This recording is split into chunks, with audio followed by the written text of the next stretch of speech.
I really wanted to be more organized with my savings accounts, so I created some sinking funds.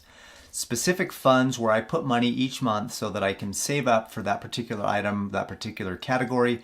I know exactly how much money I have for, say, clothing, for supplies, for upgrades to the house, if I want to buy a new car, if I want to put money towards birthdays, anniversaries, money towards Christmas, all kinds of things. So in this video, I'm going to share with you the different categories that I chose, at least the ones that I have for now, and they may be changing over time as I get better at this or as I kind of refine my system. So I just did the bills the other day and I have about $3,800 that I'm going to be sending over to my sinking fund buckets. And I wanted to share with you and show you my buckets. And then I wanted to show you where I put the money and then how I put it into the buckets within the savings account program that I use. So let's get started. Welcome to the channel. My name is Paris Clough and this is Financial Self-Reliance. I absolutely love helping people manage, protect, and grow their money. I would really appreciate it if you hit like and subscribe so that you can help the channel grow and we can have more people becoming financially literate and financially self-reliant. So the first one here is we want to buy a new truck. So we're saving up to buy a truck. The cars that we have are running just fine. They're doing very well, but at some point in the future, we're going to need to buy a new car and we're looking at buying a truck. Part of the reason why we want to buy a truck is because we want to buy a nice RV or trailer to go with it. So we're saving up for both of those things. Now, that may or may not be enough money, but at the same time, if we did buy something and have a loan that we did, we'd probably have that as our payment. So it gets us used to making that payment every month, even if we end up buying it before we actually have enough money to pay for it cash. So this is a really good habit to get into if you want to buy something or want to see if you can afford to have a new something in your life. Put the money aside as if you were making the payment for a few months. If you can make the payment for 4 or 5 or 6 months and not be worried about it, then you're probably in a position where you can afford to buy what you're going to buy, even if you have to get a loan for it. So that's kind of the mentality that I have around buying a new truck. So I'm trying to put enough money in there that I can actually save up for it and buy it. But in the event that I need to buy something ahead of time, at least I can afford the monthly payment for it because I've had the habit of doing it already for several months. So my wife and I wanted to save up for vacations and travel. We put $200 there. Appliances and furniture.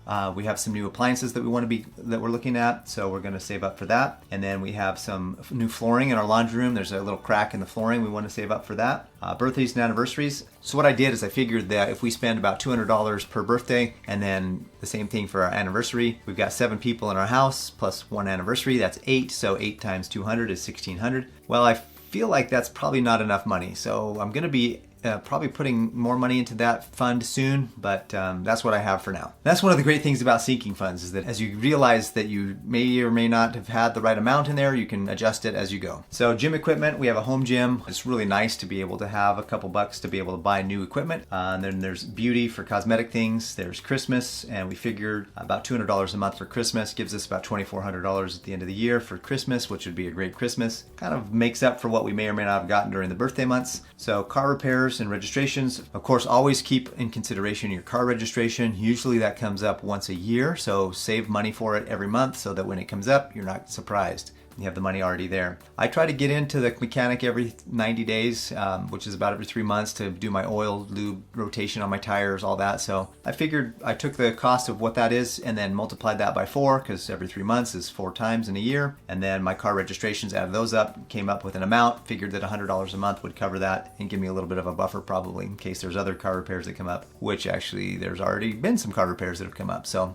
good thing I had some money there. Home repairs and upgrades, just anything that we want to do. We want to maybe put an awning or a deck, or we want to add lawn chairs or outside patio equipment, whatever. Just stuff that we want to do. Electronic upgrades, with several kids, every once in a while a phone breaks or a computer breaks or something's got to be upgraded or we need a new game system or something or another. So a new laptop, something like that. Things always come up. So it's kind of an emergency / electronics, just for electronics. Camping gear, we love to camp. We love to buy stuff for camping, having backpacks and sleeping bags and tents and food and just equipment for having an enjoyable time while we're camping. So that's some money that we set aside there. Clothing, obviously every year with young kids, you're going to have a clothing budget so that they start the new year with all the new clothes for the year. As they grow, they get summer clothes, winter clothes, spring clothes, whatever. You got to have some money for that, set aside for that. That may or may not be enough money, $50, but that's what I put in there for now, and we'll see how things go. The next one here is guns and ammo. That's my Second Amendment rights. I'm exercising there, so $100 a month goes to that. So there's a couple guns that I want to get, a handgun and a couple rifles that I'm looking at. So we'll see how much money I can put into that and how quickly I can save up and get those.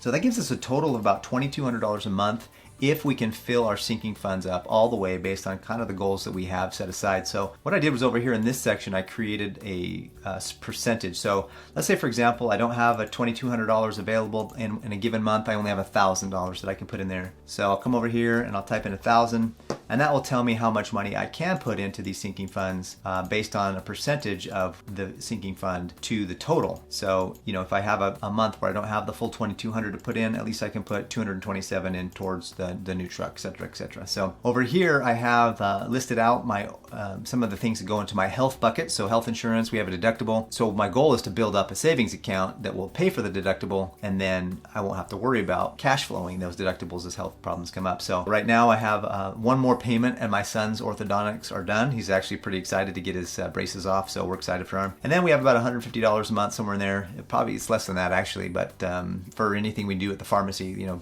prescriptions or whatnot. We had an ER visit this last year, and we're paying that off at a 12-month zero interest, same as cash. So we have about 10 more payments to go on that. Then I have health building. What this is building up my health account. So it's building up the bucket towards health insurance, being able to pay for that deductible. We have several $100s in there now, but I want to add 250, which will give me some more cash towards that. Then of course I pay my health insurance once a year, so I need to be able to put aside money each month so that when that bill comes in, I have enough money to pay for it. So that 310 of that will go away this next month as we pay off my son's braces, which we're excited about. And then down here we pay our car insurance all in one lump sum every year as well. So I want to make sure I'm setting aside money each month for that. So I put that money in with, actually I do put that money in with my car repair registrations fund, kind of keep that balance over there, and I try to keep track of that. Let me go to the app that I use now. I'm going to share with you. I actually save all this money in my Yotta savings account, which is what my high yield savings account. It's a prize link high yield savings account, and it's really awesome and really amazing. And I'm going to show you where I keep the buckets, how I have the buckets, and then tell you a little bit about Yotta, and then we'll be done. Okay, so I'm going to show you the Yotta savings app. This is on my phone now. You can see I have about just under $6,000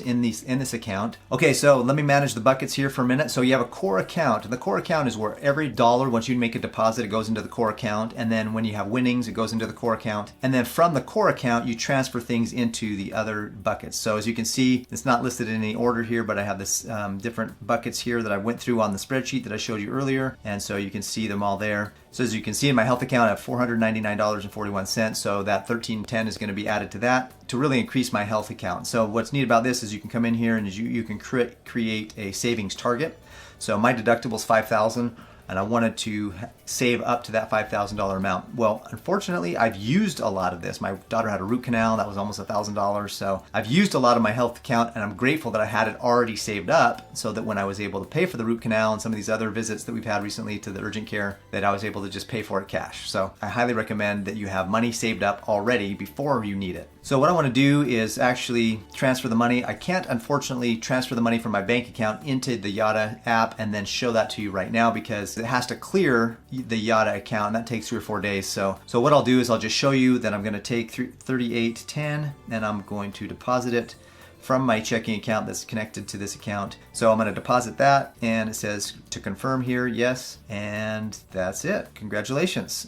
And there you go. So in my core account now I have $38.11. $1.13 was the savings bonus that I got. So once again, if you don't have a good high yield savings account, use the Yotta savings app. It's in the link in the description below. I really hope you got a lot out of this video. I hope you're saving money. I hope you're using sinking funds. I hope you're putting money in some place now so that in anticipation of spending it rather than spending money and hoping that you can pay for it later. So save first, spend later. That's the way to go. Now, if you missed the last video that I produced, you can watch it here. Go ahead and subscribe to the channel up here and check out the video that YouTube thinks you might like right here. Thank you so much for watching. Have a great day. We'll see you on the next one.